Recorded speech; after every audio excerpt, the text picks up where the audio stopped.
All right. Good morning, everybody. Time to break it down to Chinatown. It is Stefan Molyneux from Free Domain. Don't forget shop.freedomain.com for your swaggy pirate philosophy merch. That is shop.freedomain.com.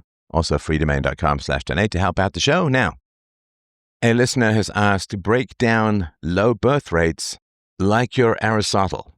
Well, I can certainly break down, I don't know exactly how it would be like Aristotle. What am I, AI? No, just I. But it's certainly worth a discussion. This is going to be a lengthy but very powerful discussion. So here is the situation with birth rates. So as you know, across the developed world in general, among the higher IQ native population, birth rates are down to absolutely catastrophic levels. It's like civilization is a virus that kills reproduction. Civilization can be viewed almost as an antibacterial or an antibiotic or something like that, except it kills healthy cells, not cancer or viruses or bacteria. In many ways, of course, you can look at civilization as an autoimmune disorder, which attacks healthy cells. So the question is, how is it possible that success is failure?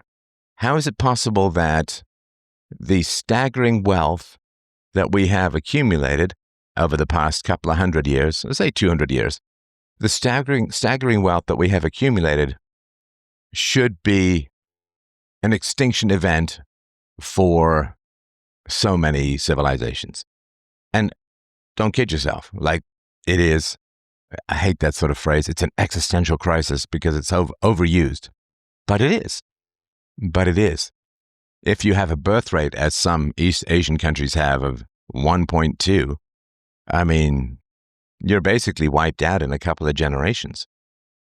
I mean, the story of humanity is 1 million years old, and birth rates in the last 70 years or so have collapsed to the point where the 1,000,000-year or 4 billion-year march of dumb genetics to high intelligence can be functionally and effectively wiped out. That's number one, just to give a very clear sense of how important this issue is, how essential it is. So that's number one. Number two is that no one knows how to do two things, how to permanently increase IQ and how to reverse a decline in the birth rate. I mean, I know how to do it, but I don't know that people have the stomach to do it. Civilization makes you soft. You don't have to make hard and tough decisions. Again, this is Roman's critique of civilization from my novel, The Future, that you get out of the habit of making tough decisions and then you get neurotic and weak about everything and you're toast. You're just taken over. So the fundamental question to me is the birth rate decline artificial or natural? Is it the result of propaganda, or is it the result of inevitable social, economic, political, biological forces? Well, it is certainly not innate in that excess resources breed a lower birth rate. No, that is not the case at all. Because if you look at the continent of Africa in general, it has received trillions and trillions of dollars of aid, thus producing wealth that before that aid arrived on the continent was incomprehensible. And the birth rate is in some places 5, 6 or more, right? To 2, right? You need 2.1 because of slight mortality, a 5% mortality. You need 2.1 births to maintain population without immigration. And it is 5, 6 or more per couple in Africa. And Africa has staggering wealth relative to its evolution and its access to wealth in the past. And the birth rate has not gone down at all. So there are those who are intelligent and those who wish to control others. and there are those who are intelligent who wish to be free. And the most foundational war is waged against the control smarts and the freedom smarts, the controllers and the libertarians. The sociopathy of the controllers is pretty well documented, and sort of not much point going over it here. I think it's all pretty well understood that they live to control, they live to dominate, they live to bully, they live to bribe, they live to manipulate. And the people who are the libertarians, the freedom lovers, we live to be free, and we want to control others is horrible because we want love, and you can't have love while controlling others. That's not a possibility that exists in this or any other universe. To be loved, the person has to choose you, and if you force that choice, if you control that person's environment, then you can't be loved. And love is the greatest treasure. So if you want to be loved, you have to promote freedom. If you want to think, you have to promote freedom. And of course, there are countless sociopathic control freaks in the world who hate themselves, who hate humanity, and who love control. They're power junkies, right? Addicts to controlling others. They have given up on love in the same way that an addict who chooses heroin cannot also choose to be loved, because when you become a heroin addict, you become a thief, a manipulator, an emotional terrorist, and you can't be loved. You've chosen the drug over your humanity. And that's the reality of the situation. You either choose the drug or you choose love. And the people who are in charge or in control have chosen the drug of power, and therefore they cannot stop their control. They can only increase and escalate their control. Love is a pleasure that grows in the practice. Addiction is an emptiness that grows in the practice, which is why you need more and more drugs, more and more stimuli to try to achieve the same level of happiness, or at least to prevent the crash. There are many addicts who are so addicted that they would rather die than fail to have their drug, fail to get their drug. And we know this because they will take the drug even at the risk of death. Overdoses are very common. So they have so wired up their biology that it is preferable for them to risk death or to die rather than give up their control. This is sort of a foundational psychological reality of humanity. It's a fork in the road. It's a fork in the road. If you take the genuine happiness of virtue and love, you're not an addict. If you take the unholy joy of power, control, subjugation, and violence, if you choose to be a thief rather than a producer, then you're all in. You're all in, which is why historically people don't give up power. They have to be taken out of power in one way or another, such as the American Revolution.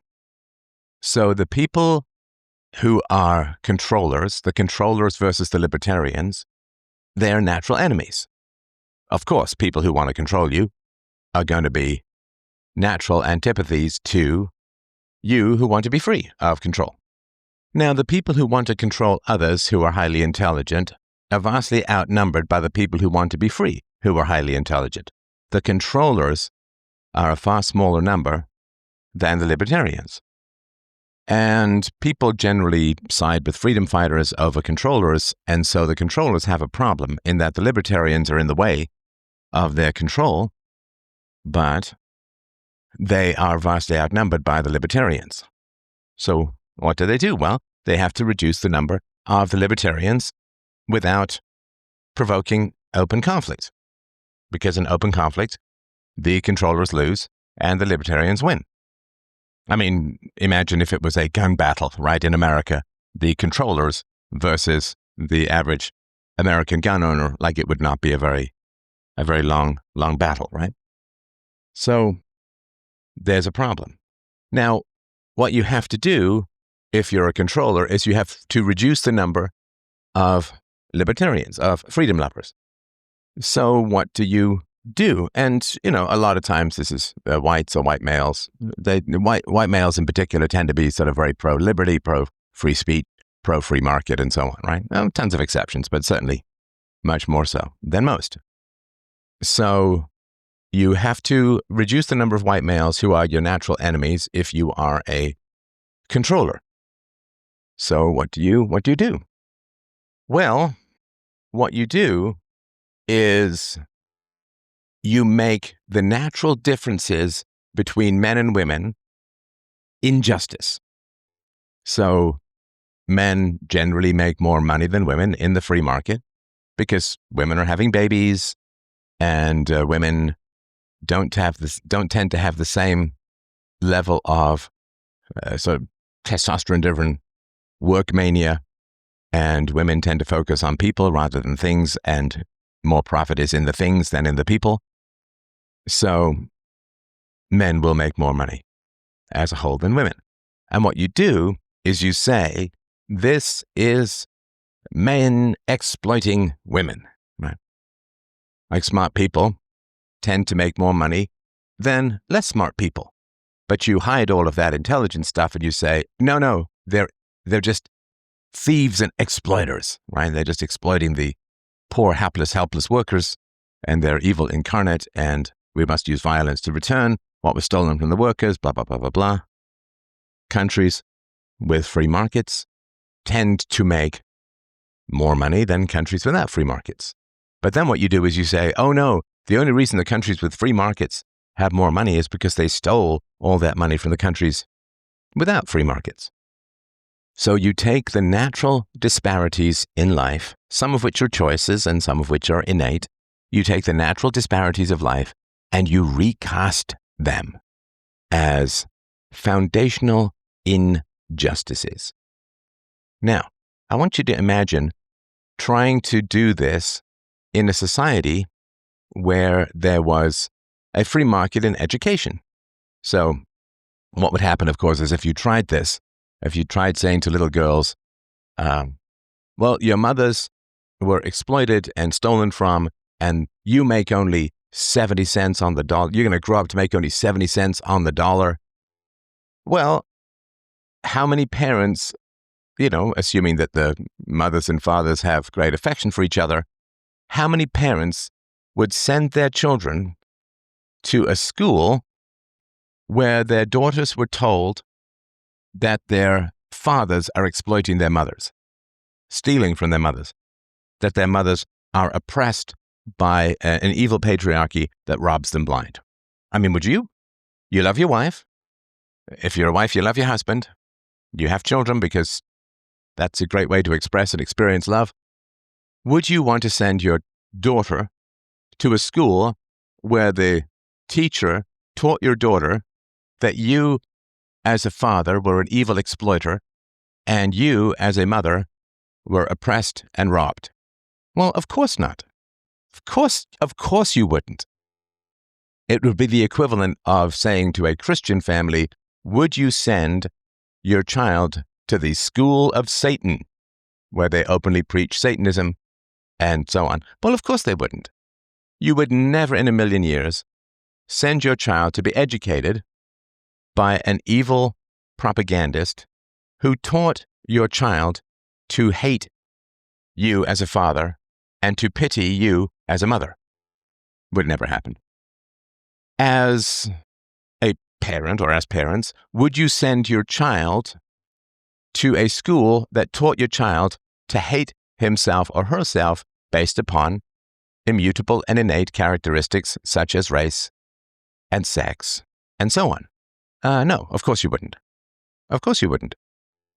So if there was a free market in education, parents would send their children to schools that reflected the values of the parents, if indeed such a thing as school was necessary in the future. I mean, as it's sort of been historically done. I would imagine, probably not so much, right? So there's just no way. There's no way. If you were a parent, would you send your child voluntarily to a school that taught little kids about anal sex? No. Of course you wouldn't. That's horrendous and is a form of child abuse. Would I send my child to a school that preached and promoted a communism? In other words, would I send my child to a school that promoted a system that would have my family killed? So the root of propaganda lies in the involuntary nature of education. Government-run education is the giant lever that can be used to redirect and reshape values in society against the wishes of most parents, particularly if the parents are not allowed to homeschool. And of course, you can say, yes, well, private school, but that's a luxury. And also private schools very often have to follow the curriculum of the government schools. So the controllers versus the libertarians, the high IQ sociopaths versus the high IQ empaths, well, the first thing you need to do is establish control over the schools. And once you've established control over the schools, you can begin the process of demoralizing the children by teaching them that their ancestors were evil, that they are evil, that the only wrongs in history that exist have been done by their people, and just endless attacks upon that. And of course, what that does is it makes people less likely to reproduce. If you can put in people's minds that they and their people are kind of like a virus or a cancer that is harmful to the planet, then, well, they won't want to reproduce. I mean, because they're empathetic, right? Empaths tend to be sensitive to wrongs and very self-critical, which is why Western society ended slavery and promoted the free market and ended serfdom and so on. And that very strength, if the parents and the culture retain control over the education of children, then that's a great strength.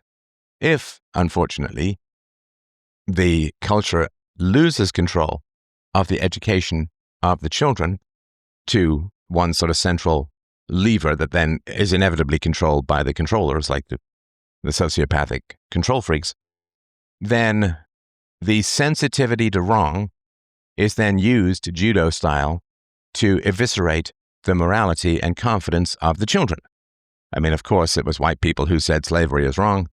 And so when you use propaganda to hammer into white kids how evil white slavery was, well, the same kind of sensitivity that has white people end slavery ends up with white people being very susceptible to the collectivist guilt of slavery. And cultures improve because they are self-critical. So the Western society had slaves in many places, and not that many, but had slavery, and was very self-critical about that. And so if you are self-critical and empathetic to wrongs, sensitive to wrongs, then you can be very easily controlled and bullied by sociopaths who understand how sensitive and empathetic you are, and then use that to guilt and humiliate you and turn education into a struggle session where you are constantly attacking yourself, or the attacks against you are provoked. And you are susceptible to those attacks because of your sensitivity.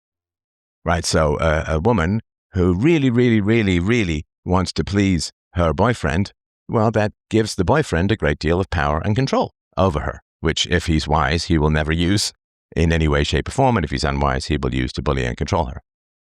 People who are self-critical, if they have a criticism of someone else, the other person can turn it back on them, and the self-critical person will be like, oh yeah, maybe you're right, maybe I should look into that, and so on, right? So that's all pretty ratchet, right?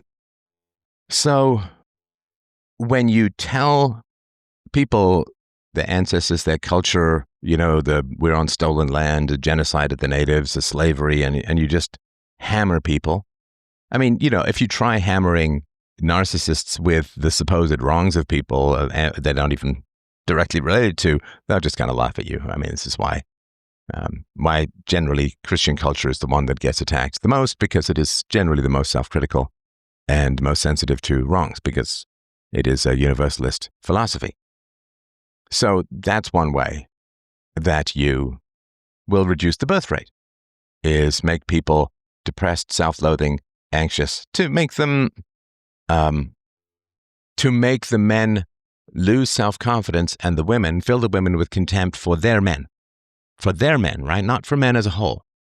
I mean, if you want to look at a real patriarchy, you would look at something like Islam, right? And so it is not patriarchy, it is white males, again, the traditional enemy of the sociopath controllers. It is the white males that everyone is taught to hate, not the patriarchy, because there are patriarchal cultures that certainly fit far better the definition of patriarchy than sort of white Western Christian culture does. And that is not criticized. In fact, to criticize those cultures is considered bad, right? Islamophobic or whatever, right? So what you do is you tell women that white males are uniquely evil, and this makes white males kind of anxious and depressed, because generally that's what happens when you are a conquered territory. You get this kind of propaganda against the native population, and it makes them less attractive, and it also makes them kind of resentful and avoidant of education and society. And this is the sort of checking out or opting out that is happening as a whole in the West, particularly among white males, like the incel stuff, right? Video games and pornography and media and all of that is just the way that this stuff goes. So you tell women that white men are oppressing them, that there's an evil patriarchy, that there's a wage gap, that they're being undervalued, and that their men, not men as a whole, but their men are evil and bad and wrong. And this makes the men insecure and avoidant. And then you tell the men that women don't want to be approached, that women just want to live their lives, that women don't need them, that women are doing just fine, thank you very much. And then, because the men tend to be sensitive and empathetic, they're like, oh, well, gosh, I'm constantly being told that it's annoying for me to approach women, and women just want to be left alone. And women who are out, dressed very attractively, well, they're not out there to meet men, don't you know? They're just out there for themselves, right? They're just out there for themselves. They're just out there to have fun with their girlfriends. They don't want men coming up to them. And this, you then portray women as haughty and self-reliant and don't need no men and all of that sort of stuff. So, of course, the other thing that you do is women respond to competence. So another thing that you want to do to lower the birth rate is you want to reshape education to favor females and thwart males. And this makes women vain, and it makes men insecure. It makes girls vain and boys insecure. Because the boys are constantly getting in trouble and the girls are constantly getting praised. So what you do is you make the education boring for boys by making it sort of repetition and recitation and stagnant and sitting and all of that. And then you put people in group projects for sure. And you lock the boys in chairs for, 30 hours a week. And you reduce the amount of physical activity. You make everything paper-based rather than hands-on. And you get rid of things like shop classes, or at least you reduce their access to that. And so you reshape education to favor girls and to thwart and harm boys, which makes girls feel super confident and competent, and boys feel insecure and incompetent. Because again, females respond to male confidence, authority, and competence. And so if you reshape education to ridiculously favor girls and to ridiculously harm boys, then the boys look chaotic, they look dumb, they look reactive, they look uncontrollable, the boys are so immature.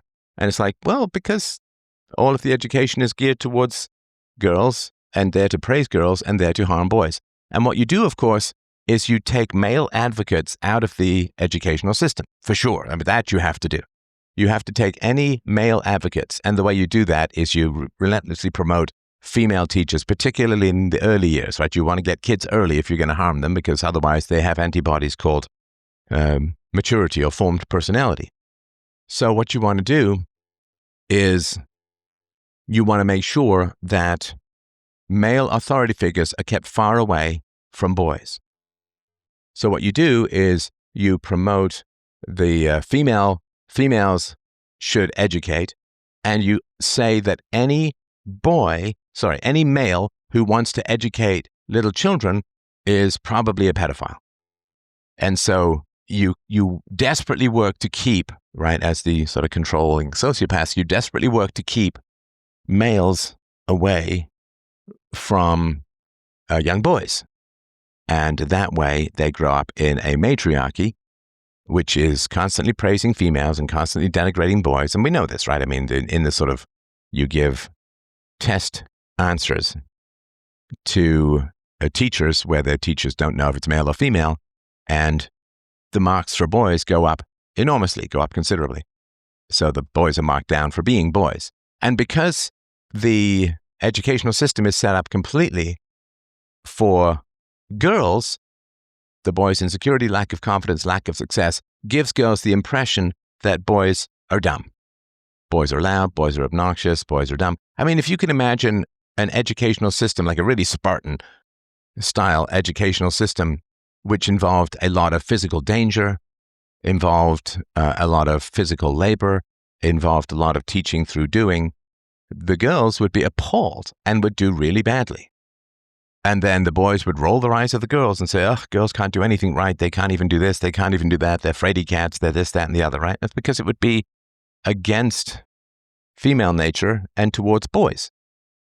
So by gearing education towards females, then the natural desire for women to look up at male confidence and competence, well, by overpraising the females, you raise their vanity, and by attacking and undermining the boys, you lower their authority and competence, and therefore the girls, as they grow up, have no males to look up to. And because female pair bonding has to do with admiring the male, if you jig the education so that males are harmed and females are massively praised, then the females grow up with no males to look up to. And of course, there's a whole load of things about keeping males out of the family, right? With easy divorce, you're paying women huge amounts of money to divorce the men and all of that. So, I mean, that's sort of, that's pretty easy one to figure out. So the welfare state drives men out of the household, and educational, female in-group preference, educational hiring keeps men out of the early childhood education sphere. And so by the time men inherit males, the males are kind of broken, and the women are already rolling their eyes at the males and thinking that males are unnecessary and loud and obnoxious, and they don't sit still and they can't concentrate and have all these learning disabilities, whereas the girls are just sailing along doing beautifully, getting A's with little hearts on them and being praised. It's all sabotage, right? It's all complete sabotage towards the birth rate. And it is making sure that the white males aren't respected, right? And grow up with hostility towards themselves and hostility towards them from the women. And of course, when females roll their eyes and have scorn for the males, well, males are not happy. And males then gravitate to areas where they do feel respect, which is sports and video games and other things where it's male-male activities, right? Because if men need respect, I mean, we need respect. And so if we can't get respect from women, then we will get respect from other males. In the same way that women need praise and support, and if they can't get it from men, then women will get it from other women. And men turning to men for reinforcement, women turning to women for reinforcement breaks the pair bond. Men are supposed to get respect from women, and women are supposed to get support and praise from men. And because they have been programmed to not get it through dysfunctional culture, media, education, blah, blah, blah, then where do they get it from? Well, they get it from women, get it from women, and men get it from men. It is a form of emotional homosexuality. So that's another way that I'm trying to give you the non-obvious ways that you lower the birth rate. Of course, the other thing you do is you promote education for women, right? You say to women, no, you got to get educated, and education is the most important thing, and you can't rely on a man, and so on. And this, of course, is simply to burn up a woman's precious fertility window in promiscuity, right? You turn women into sex addicts and men into sex addicts through the promotion of, you do it through the promotion of hypersexual material when they're young, right? Hypersexual material presented when kids are young turns kids into promiscuity addicts, into sex addicts, and so on. So that's really important to do that, right? This is why it promotes this R selection for reproductive strategies and inhibits or harms the K selection, right? So the earlier you introduce females and males to sexual content, the sooner you can get them to be sex addicts. And sex addicts will trade all kinds of freedoms for access to sexual activity. So that's why you put all of this hypersexual material in children, turns them into sex addicts, sex maniacs, and then they don't particularly care about the freedoms that their ancestors fought for. What they care about is access to sexual activity. That's the big deal for them. So then, of course, the purpose of education for the young is to promote hypersexuality, to promote female vanity, and to break the will and spirit and confidence of the boys and of the young men.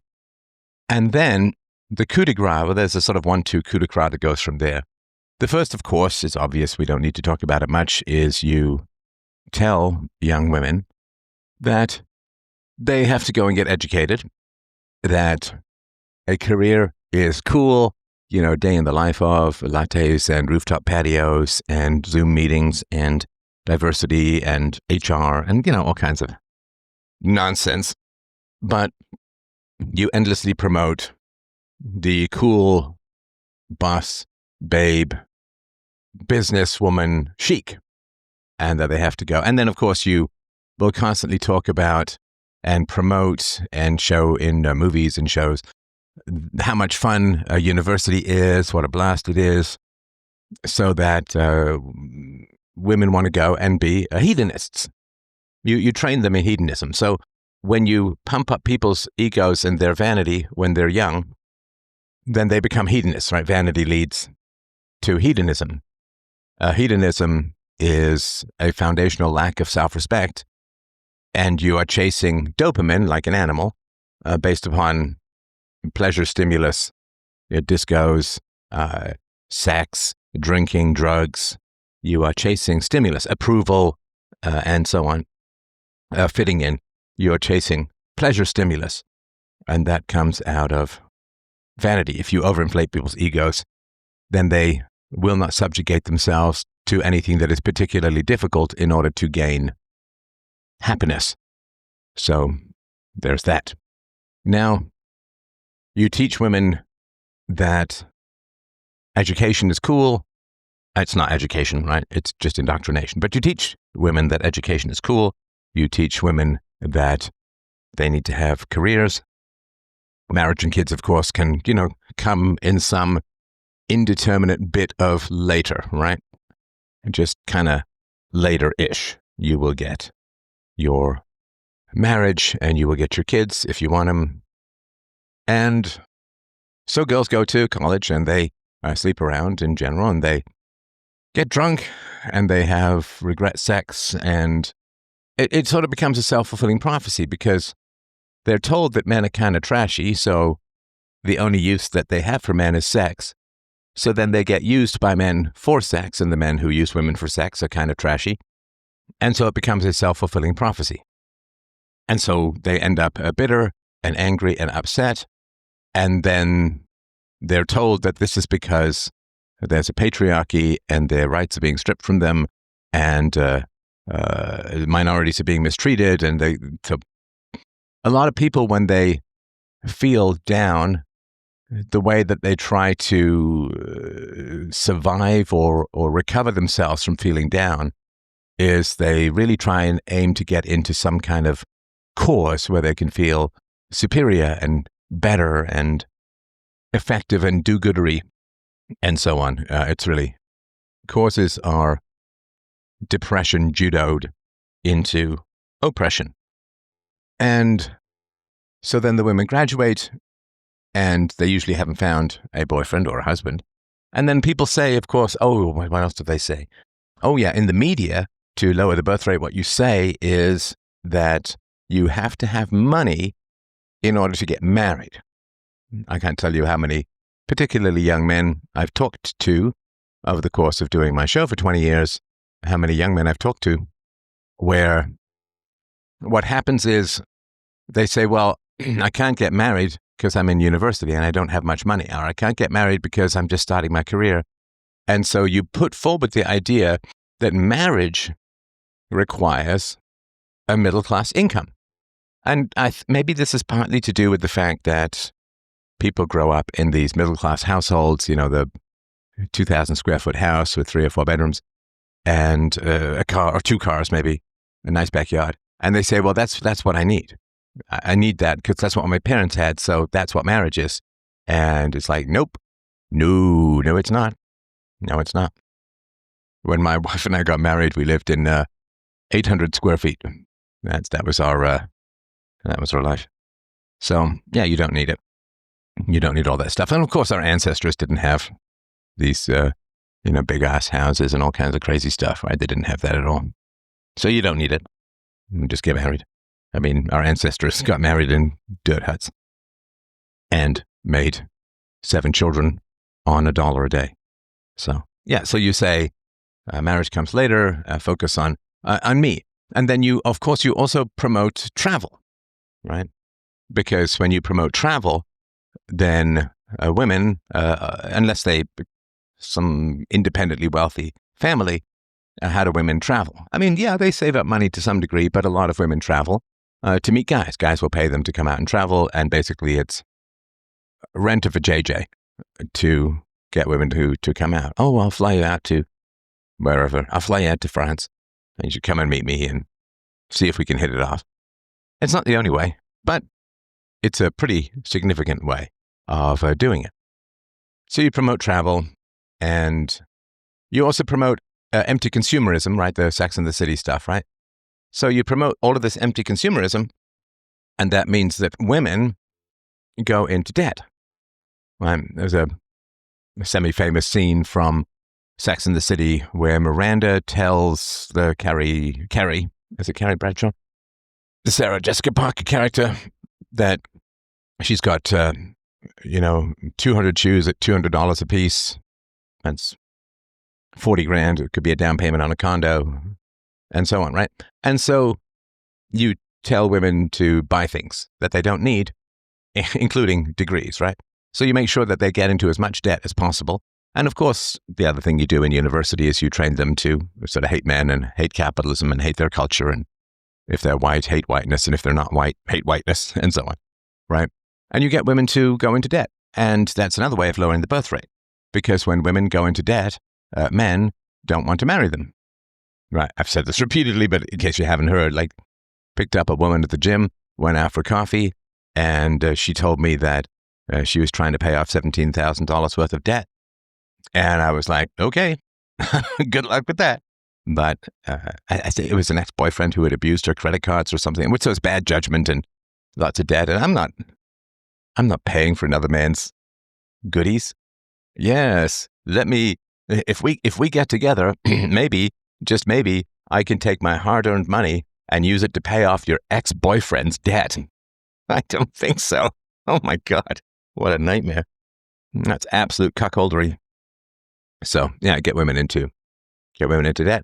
Of course, you also want to hide from women the fertility cliff, right? The 90% of eggs are gone by the time you're 30, 98% are gone by the time you're 40, and you want to avoid the term geriatric pregnancy, and you want to give women, lull them into this car-like trust in me sense that there's just an infinity of time ahead of them. They don't need to make any particular decisions. And you let women enjoy the full flower, of course, of their youthful sexual desirability and their energy, all of the stuff that should be melted down in the furnace of actually making children. You just let them enjoy it. Because women are born, sort of as adults, right? Born 18 plus. They're born extremely wealthy. They're at the height of the fertility, youthful attractiveness. They're not broken and worn down by endless exploitation and breakup and all that kind of stuff. And so, you just enjoy your youth. Go find yourself. Go find yourself, which usually has something to do with finding the clitoris, but go find yourself and go travel and get a degree and work and you promote all of that stuff. And of course, that's going to crush the birth rate. But there's something else that's sort of the most obvious ones. There's something that's a little bit more subtle. And I've sort of been thinking about this for a while, and I think it coalesces in this particular sort of situation. So hopefully this makes sense. I think it does. So, of course, the other thing, sorry, I shouldn't say of course, but the other thing you do is you promote sociopathy. Ooh, that's a big one. That is a very, very big one in life as it is. You promote sociopathy. So what do I mean by that? Well, what I mean by that is that you promote instant sex. You can see this in Woody Allen films all the time. Like people get together and they just immediately have sex. Well, that's sociopathic. You promote materialism, which is all of these women and these immaculate condos sipping wine on snow-white couches, undisturbed by mess and children. You promote greed in terms of money and so on, that the Kardashians and that kind of stuff, right? So everyone's got plastic surgery, everyone has lipo, everyone has Botox, and everyone is sexy, and everyone is in a very wealthy environment. And so you promote happiness through materialism, which is sociopathic. And you tell people that all human relations are based on power. You don't want to surrender your power to a man, do you? You want to give up your power. The moment you settle down, you've given up your power. Because sociopaths analyze the world merely in terms of power. What gives me more power? What takes away my power? And so a woman's sexual power, which is designed, of course, for pair bonding and child raising, or having children and raising children, but a woman's sexual power, well, she gives it up to some degree when she gets married. A man's economic power, he gives up when he has children, because the money that he makes, he gives to his wife and children. 90% of his money goes to his wife and his children. So his power to spend on himself diminishes. So this is why you see, what do they always talk about? And I remember being with my daughter at a county fair, and some guy came up and wanted to put a bracelet on her. It's like, girl power, and like, back off, bro. This is girl power. So girl power, girl boss, that is to say, or that is trying to stimulate in people an analysis of the world that it only exists in terms of power relations. Are you in charge or are you subjugated? Do you get your way or do other people get their way? Don't give up your power. Don't surrender your power. Hold on to your power. Girl power, power, power, power. You're just constantly telling people that power is the foundation of human relations. Who controls the means of production has the power. White privilege means whites have the power, and so on, right? So you do this also in movies and television shows where you show, the attractive female lawyers who are always winning and always have the power, and they smirk as men crumble before them, and you just give them power, power, power. Now, the reason you do this is to devalue motherhood. Because if power is sexual and economic and political, let's just say sexual and economic primarily, because voting is just once in a while. So if power is sexual and economic, And power is the essence of human relations. You either have power over others or they have power over you. And you can see this, of course, the pictures of, say, the attractive woman walking down the street in Italy and all the men's eyes are trailing after her like hush puppies, or just puppies. So you want to make sure that you get women to believe that either you dominate others or others dominate you, which is a sociopath's view. Sociopaths can't do win-lose, because win-lose would require the sociopath to emotionally deeply recognize and understand and appreciate the existence of another person, just like him or her, that also wants to get their way. It would require mutualism. It would require empathy and sympathy and a recognition that there's someone else just like you who also wants to get their way. And so you should work towards something that works for you both. No, that's not how sociopaths work. Sociopath, it's like, I win by destroying you or subjugating you or frightening you or dominating you or humiliating you or bribing you if I don't have the power to humiliate you by seducing you but it's win-lose. I get my way and, screw your way. There is no your way. There is only my way. It is a very sort of primitive mindset, of course. It has all of the empathy of your average lion chasing a baby zebra. So you tell women that the most important things in life are sexual and economic power, that you either dominate or you're dominated. This is why people love courtroom dramas, because there's no win-win in a courtroom drama, right? If you win, then the other party loses. If you're the prosecutor and you win, the defendant loses, and vice versa. So you tell women that sexual power and economic power are all that matters. Power is all that exists, and the greatest power women have is sexual and economic power.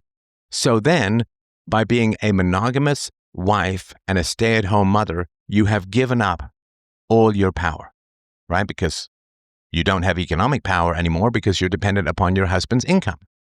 And you don't have sexual power because you are a monogamous wife and mother. You have,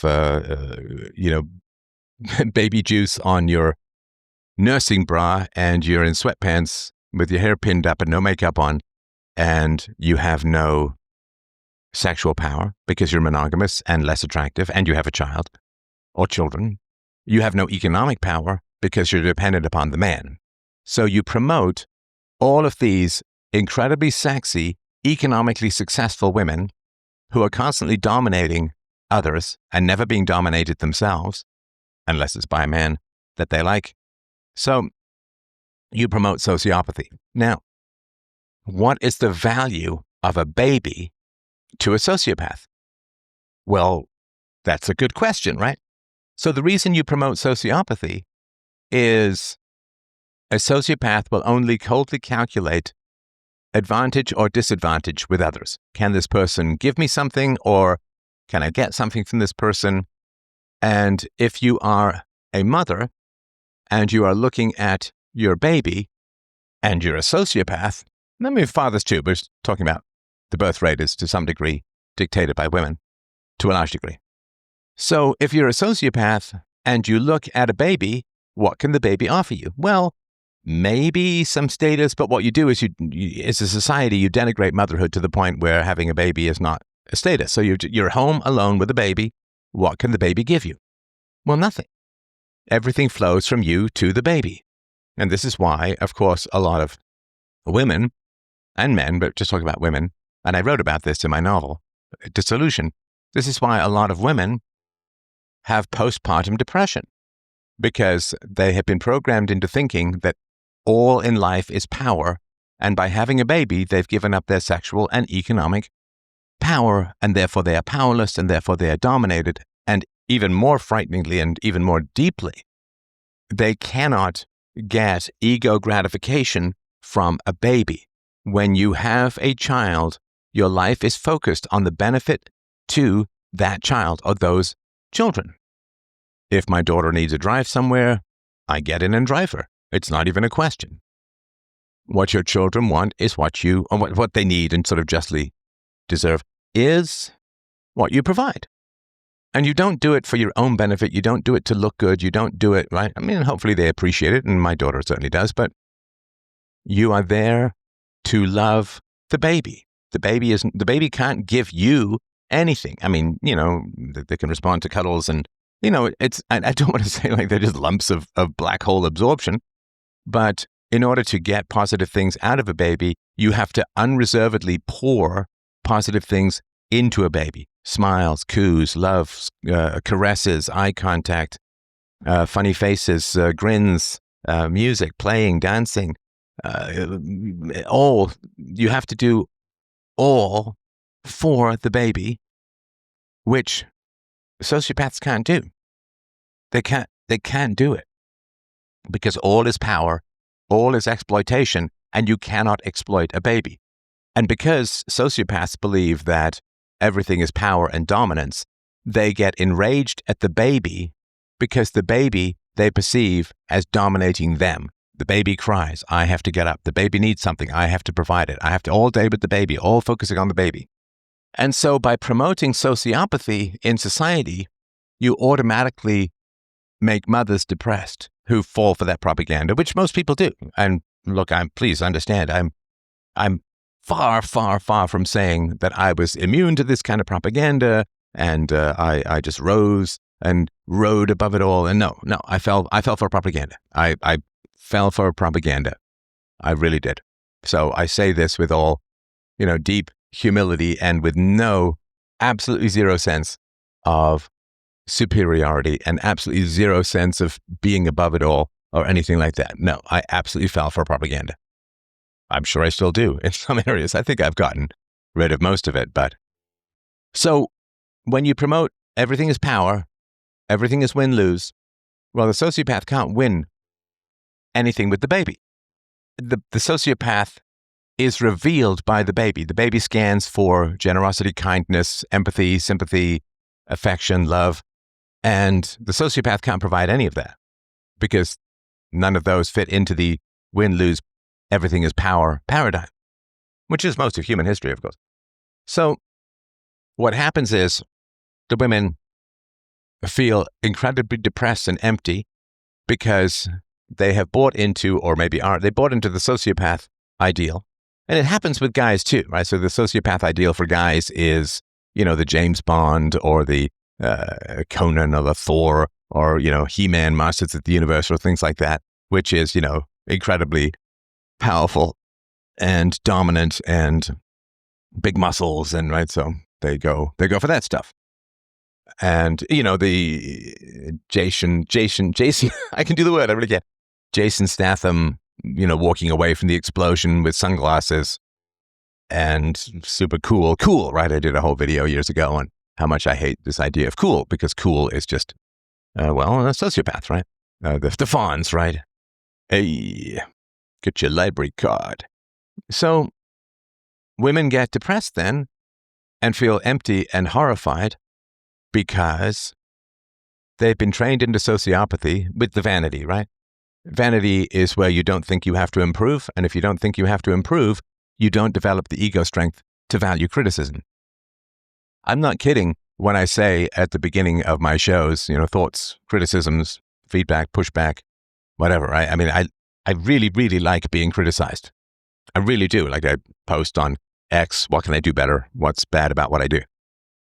And so, yeah, vanity means you can't be criticized, which means you can't improve, which means you can't relate to people because you're always in the right. And it's another sociopathy means never admitting that you're wrong because everything's power. And if you admit you're wrong, then other people are going to use their power against you and brutalize you. They will destroy you because you've destroyed other people when you've been in the right and they've been in the wrong. And so, you reap what you sow. So if you as a sociopath, not you, the listener, right? But if one as a sociopath has destroyed others for being wrong, then you can't admit being wrong because you expect the same bullet to go through your head that you put through, metaphorically, other people's heads in the past.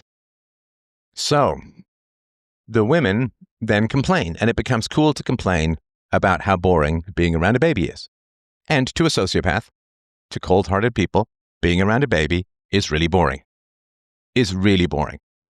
It would be like if the only thing that you value in any kind of interaction with another human being is witty banter. Well, babies ain't going to be providing that, right? It's like, ugh, babies, roll your eyes. And then what happens is, and this is a marker of sociopathy in society, and it's a really, really important one, and you can see this all over social media. I just really want you to understand it for what it is. So, to a sociopath, a baby is just a bundle of understimulating, disappointing, low status demands. That's all. That's all. Because it has to grow into a human being who can be exploited, and it is in a state of exploiting the mother, according to the sociopath. Because you either win or you lose. You either get taken advantage of or you take advantage of other people. Now, you sure as heck aren't able to take advantage of a baby, and the baby is crying and the baby needs things. You got to serve the baby. And so you feel that the baby is dominating you and bullying you and controlling you and all of this kind of stuff. It's horrible. It's a horrible mindset. It really is just a horrible mindset. But depressingly common. And so on social media, you will see motherhood referred to as being a broodmare, being a baby maker. Women have no obligations, right? Because you can't have obligations. Like I put this out on X yesterday. I'm still trying to figure out what obligations women have to society that women actually accept. What are their obligations to society as a whole? Well, there's none. Because you can't have obligations. Because obligations are, if you accept that you have an obligation to someone else, then they will use that to dominate you. So you cannot admit obligations because you will be dominated.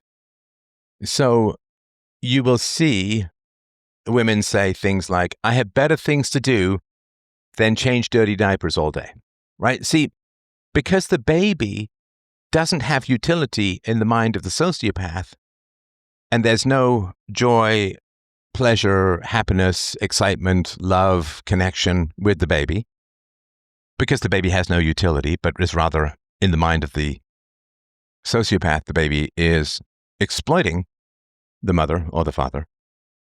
So then it is simply a series of mechanical taking care ofs that motherhood represents. That's all motherhood is. It's not a joyful connection. It's not the creation of life. It's not the fostering of a new mind and a new spirit and a new set of thoughts. It is not the creation of a beautiful and wonderful human being and so on, right? Nothing to do with that. Nothing. It is only simply and forever a mechanical series of feedings and wiping butts and getting up and rolling your eyes. And, oh my God, there she goes again. What else do you need now, Your Majesty, Your Highness, right? So there was this program, I guess. You can get these dolls that simulate babies, right? They cry, they wet themselves, you need to change them and so on, right? Now, to a sociopath, the baby is a doll. It doesn't really have any identity of its own because the sociopath can't recognize an identity other than his own or her own, because that would be then to have some sort of empathy and you wouldn't be able to dominate them.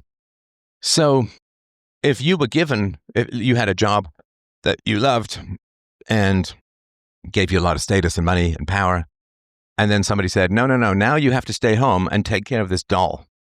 You've got to wipe its butt. You have to get up when it cries 3 times a night and hold it to your boob and so on, right? So, but it's a doll. It's a doll. I mean, you would consider that horrible. I would. If I can't do philosophy anymore. Can't do philosophy because I got to take care of a doll. That would be depressing beyond words. But to the sociopath, the baby has the sort of psychological reality of your average doll to the sociopath. And so when you see women on social media, I'm not just going to be a broodmare for some man. Well, they just view the birthing process as purely mechanical. Like giving a kidney. It's just purely mechanical. And, I've got better things to do than wipe diapers. And you all see this wipe runny noses all day, right? There's not a person there. There's a nose, there's a butt full of excrement, and there's a mouth that needs a nipple in it a couple of times a night, and so on.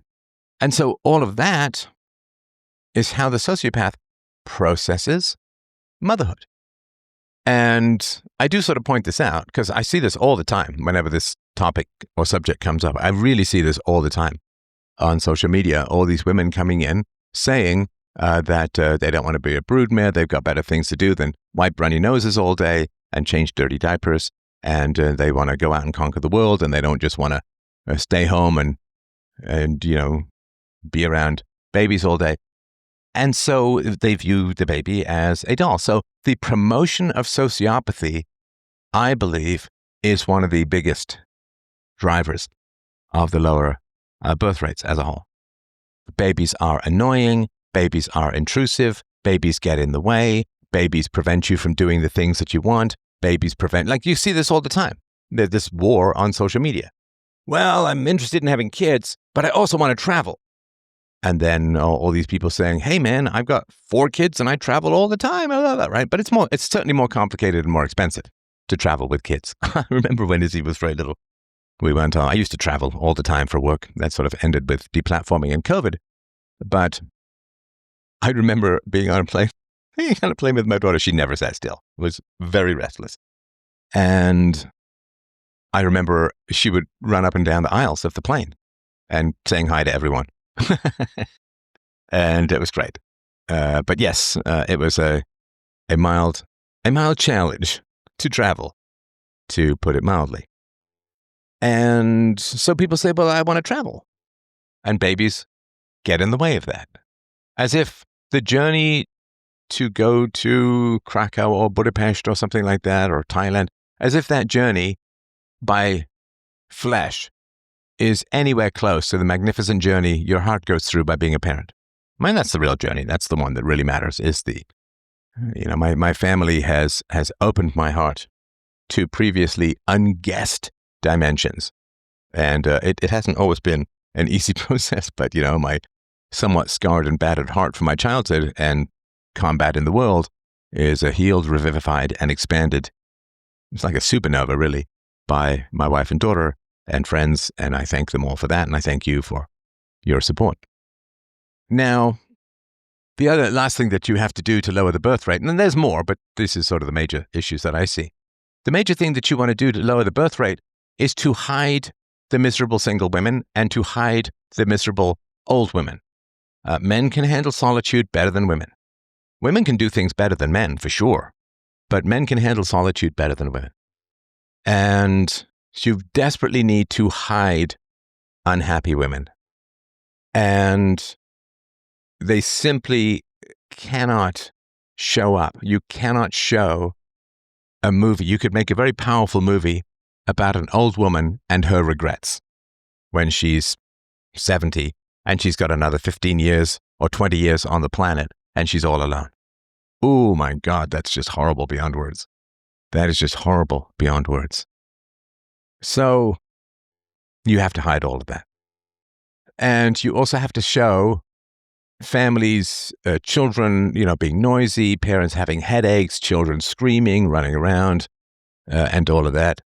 And I remember there was a movie or show from many years ago. There was a guy, I remember being quite shocked by a guy who really, I want more kids running around the house. I want the pitter patter of little feet, right? I hope to see more than fences running around your garden. May all your troubles be little ones, right? This sort of pronatalism stuff was kind of deeply shocking to see. So you have to prime women through vanity and the denigration of the males. You have to prime women for dissatisfaction. You have to throw jobs and money at women to make them so high status that they can't settle for a man, right? That's really important, right? Raise women's income. I talked about this with Janice Heimlich many, many years ago, right? That as women get more degrees, more income, more status, they become progressively less satisfied with the men, and the high status men then basically have a harem of women if they want, which then reinforces women's belief in the nasty patriarchy, because when a successful man has a lot of women after him, sort of chasing him, and they don't chase very well because they're used to, the vanity means that they shouldn't, they can't, they mustn't, it shouldn't ever be necessary. Then, of course, the men end up sleeping around with a lot of women, won't settle down. In other words, the men do to the women what the women did to the men when they were younger. The men do to women as they age. and then they can't settle down. They can't find a good enough guy because of the vanity. So all of these things, it's like beautifully orchestrated. Like you really have to hand it to, the enemies, so to speak. They really orchestrated it beautifully. They have a, deep, powerful understanding of human nature, not for good, unfortunately, not for good, but for ill. And they've done a fantastic job. They've done a really, really bang-up job of, destroying the birth rate of the people who are interested in freedom and not reducing the birth rate of people who want to prey on the free. So I hope this makes sense. Of course, I'm not saying this is the end of the topic. I'd love to hear what you think. freedomain.com/donate. Lots of love from up here, my friends. I'll talk to you soon. Bye.